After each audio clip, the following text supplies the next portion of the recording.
I'm as bored as y'all are.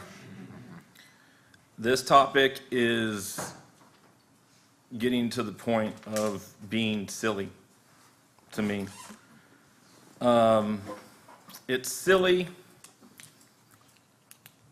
because everybody up here ran for the right reasons. It's silly because $100 a month is not compensation. I talked to council members before I ran. It's not where I ran, but when they would bring up the stipend, they would talk about their direct deposit coming into their account, and it was like $81 after taxes for a month's worth of being a council member. Okay. Not why I ran. Ran because I served 2 years on P&Z and because there wasn't many people running for a seat when it came up, because the person who sat in this seat, who also shared his public comments, business was good. Time to go. You got to go make some money. I don't blame him. I think the way I look at this is, and in my short time up here as a council member, I think more about how much money we might be wasting not paying council correctly, not compensating them correctly. And before I get into that, I just want to say that I don't agree with the amount that the committee put forth. I think that is like the bare minimum of what you need to pay a strong council that's going to be out there living up to the expectations of the people in this town.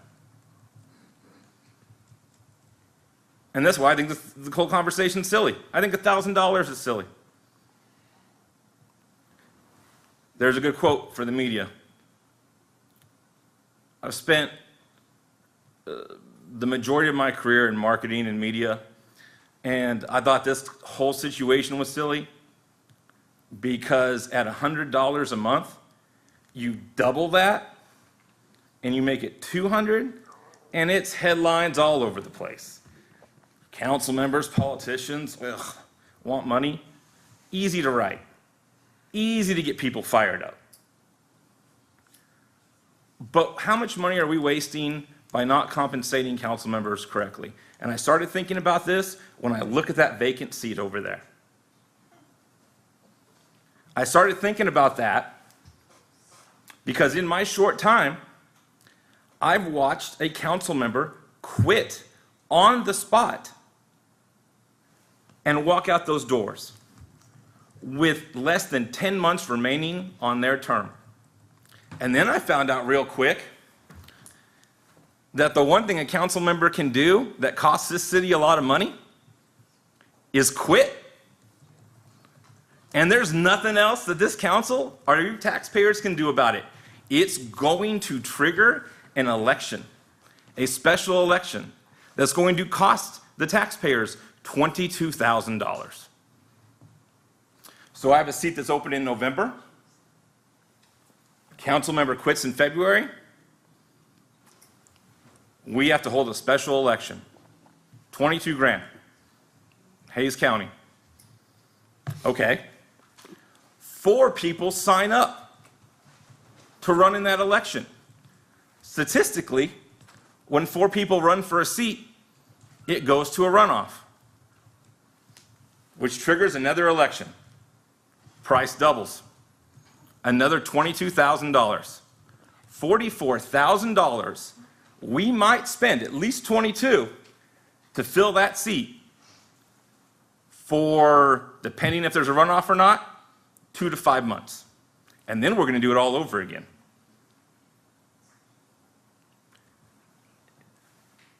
$22,000 guaranteed is happening what we're spending, unbudgeted.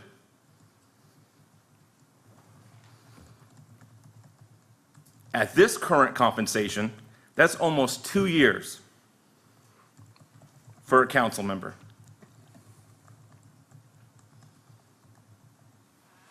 I'm just wondering what it takes to get the right kind of people up here who want to stay for a while. And that's nothing against the council member that left. He served for a long time, but he even stated, job's going well. Gotta go. I signed up for 3 years. I'm gonna do these 3 years. I'm not worried about anybody's threats of these seats are not permanent. I can see that. I know they're not permanent. But when I signed up, I told people I was gonna do my absolute best to not be a politician. And tell people what I really think, even if it's unpopular. Because that's what everyone deserves out of me up here. But the expectations are extremely high for a council member, part-time worker, servant, or whatever it is you want to call us, which was one of the statements someone made. Yeah, I'm not quite sure either.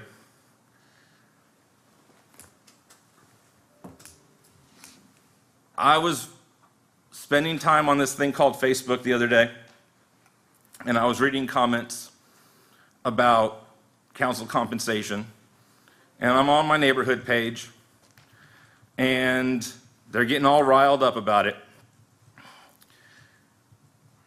And this person writes, I'm going to email every single one of these council members. I read it the night before, email, sure enough, it's there at 7 a.m. Then I get told that that person has written back on that thread of comments that they're really disappointed that only one council member's responded. And it's 3 p.m. the same day. And my very instant smart aleck response to that is they're at work. But that didn't matter. That person wanted to give this council a piece of their mind and wanted them to respond quickly.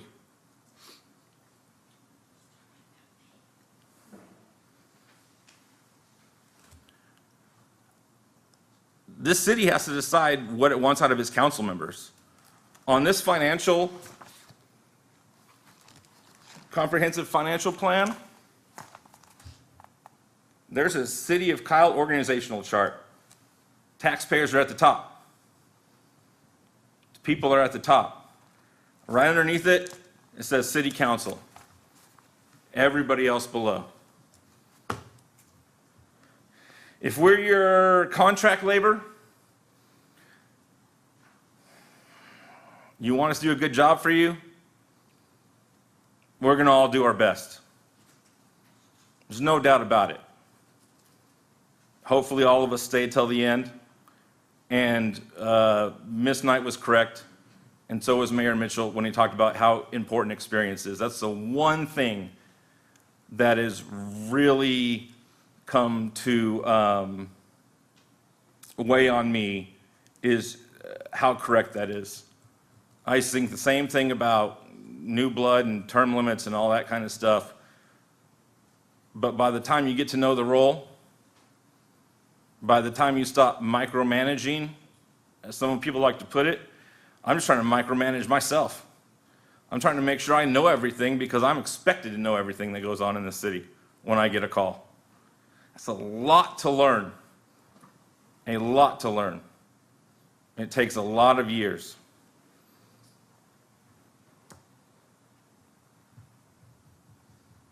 I don't think I'll vote for this thing because I don't think it's enough. I don't think it makes a meaningful difference to help someone stay, to help someone supplement their income for like $1,000. No one's rich. It's silly. We can stop talking about it if we need to. Because I told people on this dais that this was about as nuclear active a topic as you could possibly get. And if we need to stop talking about it, that's fine. Thank you.